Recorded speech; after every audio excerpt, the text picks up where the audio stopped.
the second question. What do we do about it? How do we transform denial into awareness?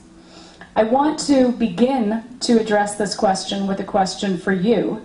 What do you think is the reason that people use defenses in the first place? Why do you think Carnism needs to use this fortress of defenses? They don't want to feel like a bad person. People don't want to feel like a bad person. Exactly. People care. I have been speaking about this issue for a long time now, 20 years. I've been speaking about eating animals and animal agriculture, and people care. People care about animals, and they care about the truth. And Carnism depends on their not caring, and the system is built on deception. I have very rarely seen a person who doesn't cringe when faced with images of animals suffering. So the good news is that Carnism is a house of cards. It's a vulnerable system that needs a strong fortress to protect itself from its very own proponents. Why else would people need to use all this psychological acrobatics, if not because they care? And so people's caring is both the problem and the solution. People's caring is what makes them want to turn away from atrocities.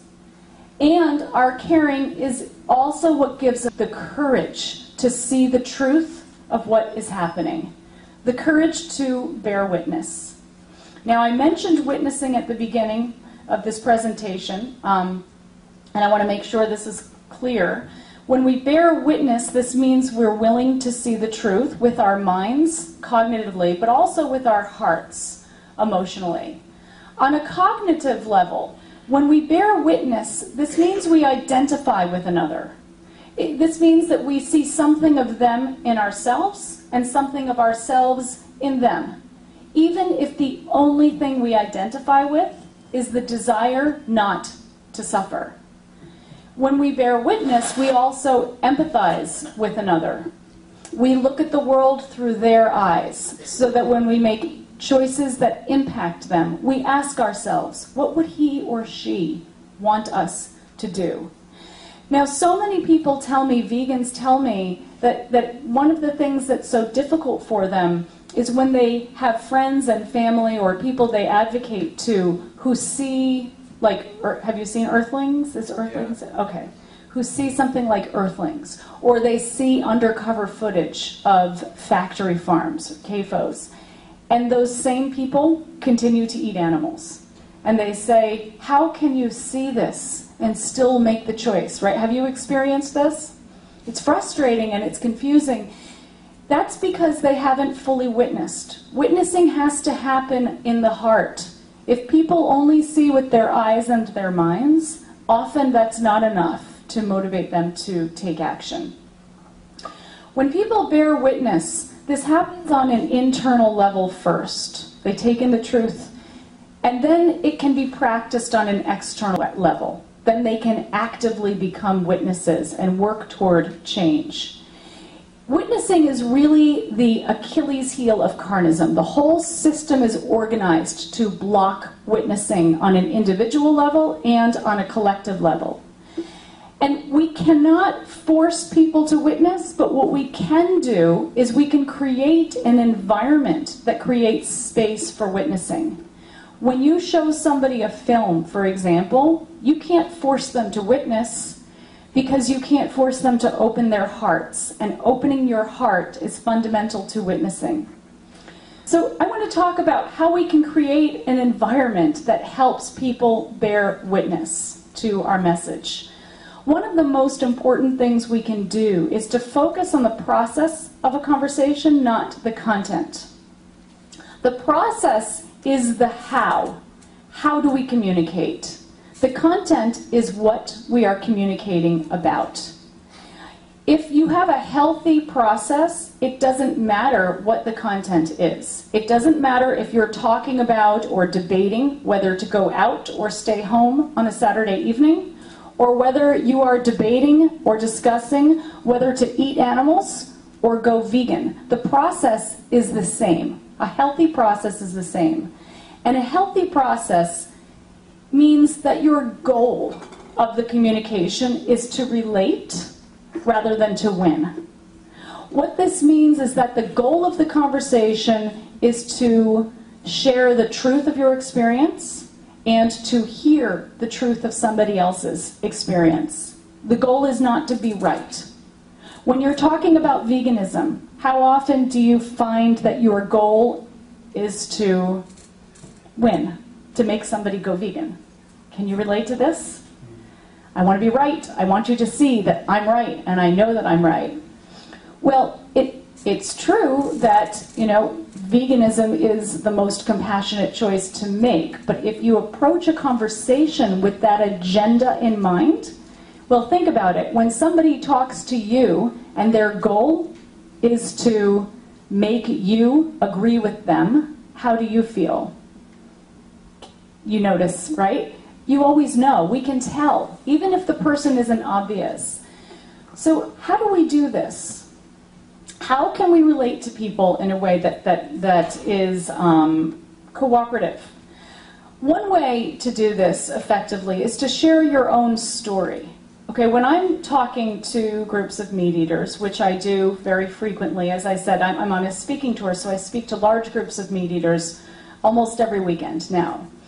And I communicate through my own story. Whoever I'm talking to, I share my own story. That's me, by the way, a very long time ago. Nobody can disagree with your story. Nobody can make your story wrong. So when somebody asks you about veganism, instead of saying, for instance, if somebody says, "Why are you vegan?" Do you get this a lot? If you say, "I'm vegan," and people say, "Why? Why are you vegan?" Right? Well, we have a choice. That's an incredible opportunity. We have a choice. We can say, "I'm vegan because 10 billion animals or 65 billion animals a year die globally because eating meat and eggs and dairy is the single worst thing you can do for the environment because you'll get heart disease and cancer." We can do that, but we can also say, "I'm vegan because, well, I learned about what happens, and when I learned about this information, I thought to myself, I don't want to be a part of that, and I made choices that I felt were really more reflective of who I am and what I believe." You can share your own story. People are much more likely to hear you when you share your own story. One point is, when you're sharing your story even, is to find common ground, to find a common connection. Now I want to just take a quick poll. How many people in this room at some point in your life ate flesh, eggs, or dairy? Just, let me see. Wow, okay. So one of the most powerful and important things that you have in common with meat eaters is your own carnism. Remember your own carnism. When we become vegan, it's so easy for us to forget. Do you ever forget what it felt like to eat animals? And it's like meat eaters can see us as fundamentally different from them. It's so important to remember that we were not always vegan. When people say to me, "Oh, are you vegan?" When I start talking about the title of my book or what I do, they say, "Oh, you're vegan then, right?" I always answer, "I am today, but for much of my life, I wasn't." And that's what motivated me to do the work that I do. And then I talk about my own experience. As soon as you say, "I'm vegan today, but for much of my life I wasn't," you probably will notice that the person becomes much more open. "Oh, you understand me. You can see the world through my eyes. You're not thinking, I'm a bad person, I'm fundamentally different from you. We have something in common." It's also useful to indirectly illuminate carnistic defenses. And I'll explain what this means in a minute. Carnistic defenses lose a lot of their power when they are exposed. So, for instance, when I'm talking, I share my story of my own defenses. So when I'm telling somebody about my story, I'll say, I heard information, a little bit of information about the horrors of animal agriculture, but I wasn't ready to really take that information in, so I always said, "Don't tell me that, you'll ruin my meal." Or I say, when I ate animals, you know, I knew on some level that whenever I ate meat, someone had to die for my plate, but I just didn't make the connection. I had a knowing without knowing. And when I'm explaining my story to somebody who eats animals and I'm talking about my defenses, you know what they're doing? They're going. So by illuminating defenses, it reduces defenses. And I'm not saying to do this in a strategic or manipulative way. It's the truth. You're sharing the truth of your experience. And for all of us, we grew up in this system, we looked at the world through the lens of this system, and we internalized the same defenses that the people that we're talking to have. A really important point is to not expect the facts to sell the ideology. How many of you relate to this? If only you knew the truth with a capital T about eating animals, you'd never eat animals again. And then we tell them about the truth over and over and over and over and over again. And nothing happens. How does it feel? Frustrating. Yeah, incredibly frustrating. I have talked to thousands of vegans, and you know, over the years, people can become misanthropic. They can really lose faith in humanity. They can start thinking that, you know, humans are a bunch of psychopaths that just don't care about anything except their own selfish desires. Because we expect the facts to sell the ideology. And when they don't, and we say, but wait a minute, you know the truth and you still eat animals, you must be a psychopath or something. You have no empathy. Well, that's not the case. And, you know, we have to remember that Carnism creates an illogical loyalty to eating animals. It's not logical. It's so important that we engage with the meat eater, not their defenses. Very often what happens is we get so frustrated. We tell the truth and nothing changes, and then we get into an argument of justifications back and forth. The whole conversation is defensive. So for example, we might say, oh, but we wouldn't have to worry about what to do with all the farmed animals if people went vegan overnight.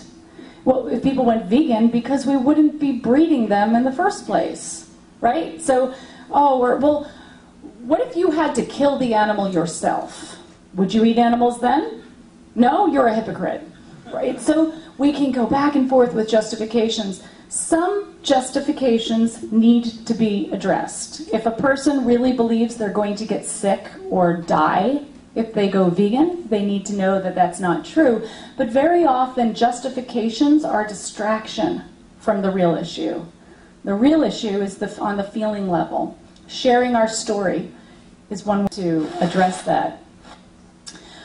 It helps to appreciate the meaning of meat. The reason that the facts don't sell the ideology, in large part, is because when we ask somebody to stop eating meat, we are not just asking for a change of behavior, we're asking for a shift of consciousness. If it was just asking for a change of behavior, the world would be vegan. You can get a vegan hamburger that is so realistic. Some vegans, including myself, can't eat it. It tastes too real sometimes. It would be simple. We're not asking only for a change of behavior.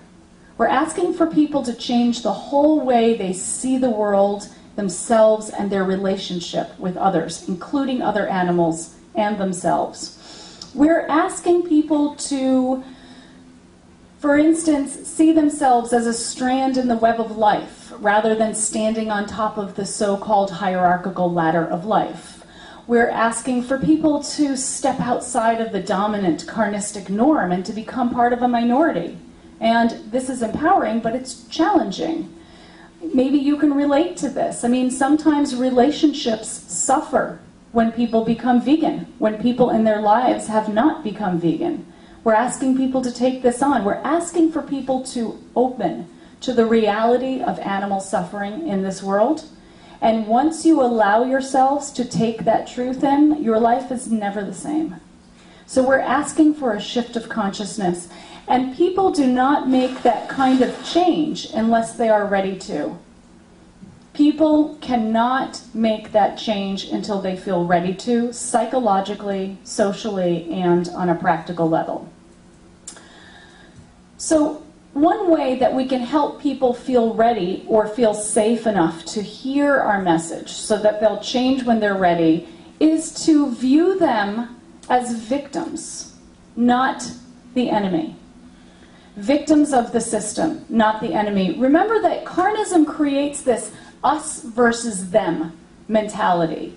It's this divide and conquer mentality that is very effective in maintaining the dominant system. I mean, how can we possibly expect to reach a critical mass of supporters if we see the people that we are reaching out to as the enemy? We have to see meat eaters as victims of the system. One way to do this is to separate character from behavior. Mother Teresa was not a vegan. Mother Teresa was not even a vegetarian. But in many ways, she was a very good person, right? So we can appreciate that good people do harmful things, and this doesn't make them bad people. People eat animals, and they're also great humanitarians. They're teachers, they're community leaders, they're loving fathers and sisters and daughters. When we separate character from behavior, it helps us to avoid falling into the trap of what I call reductive thinking. Reductive thinking is when you reduce a person to nothing other than a behavior, right? You're a meat eater. We reduce a person to nothing other than that. And, you know, the example I like to use to describe reductive thinking is, I don't know what it's like here, but in Boston, where I live, I try to practice nonviolence in thought and behavior. And when I get into my car in Boston, it takes about 5 minutes before my nonviolent thoughts are gone. I reduce the car that inevitably cuts me off. In my mind, automatically, the person in that car is not a person anymore. They're just the jerk driver. They become nothing other than that jerk driver who cut me off. Or worse, it's the Volkswagen that cut me off. This happens to us as vegans so often automatically, especially if we are eating around somebody who's eating animals. So in our mind, they can very quickly go from this to this. Can you appreciate this feeling? So to avoid reductive thinking, it helps for us to view meat eaters as individuals rather than as people that have a certain practice.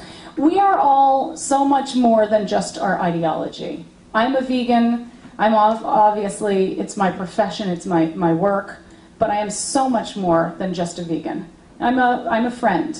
I'm a daughter. I'm a colleague. I'm a teacher. I'm an ex-girlfriend. I'm many things, more than just being a vegan. And meat eaters as well. For many of us, we have more in common with some meat eaters than we do with some vegetarians or some vegans in our lives. It helps to avoid all or nothing thinking. I like to think of Carnism on a continuum. Right? You could be like a hardcore meat eater over here, meaning you eat meat 10 times a day. You brush your teeth with it. I don't know. and I don't think I know anybody who is perfectly over here. I mean, I have my vegan shoes on, but I don't know if the glue in the heels of my shoe came from somebody's hooves. You know, we do our best. So most important, in my opinion, is not where we are on the continuum. It's where we're headed on the continuum. When people learn about me being vegan, you know, often they'll say, wait a minute, what, you're vegan, so you only eat chicken and fish? No, not even cheese? Well, do you wear leather? You don't wear leather? What about wool? Why don't you wear wool? They just take the hair off the sheep, and then on and on. Then finally they say, where do you draw your line? You know, and what they're asking is, where do you draw your line around your circle of compassion? And I always respond, it's not where I draw my line that's important to me, it's how I relate to my line. You know, do you draw your line in pencil? And so our goal as vegans is really to encourage meat eaters to reflect on their line. That's it. My friend, the author I mentioned before, Colleen Patrick Goudreau, says, the only thing that we can do really effectively when we're communicating is to plant seeds. We can plant seeds. We can't make people go vegan. If that's our goal, we'll be frustrated all the time. We can plant seeds. This is my truth. You will do with it what you need to. It takes a lot of the stress away, because many people, many vegans have said to me, I feel guilty when I don't turn people vegan. And they feel somehow as though if people don't go vegan after a conversation with them, then they are personally responsible for killing animals. That's a heavy burden to carry. And that makes us push harder, which, as we know, is less effective. So our goal is to plant seeds. That's all. In order to do this, we need to ultimately model the qualities that we are asking for. So don't expect behaviors in others that we're not practicing ourselves. If we want people to be open and reflective, we have to be open and reflective. If we want people to be compassionate, we have to be compassionate. Is it fair that we have to be on our best behavior in order for our message to be heard? No, but it is the truth. It's hard to model these behaviors when we're feeling frustrated and tired and burned out. So I'm going to very briefly talk, in conclusion, about ways to take care of ourselves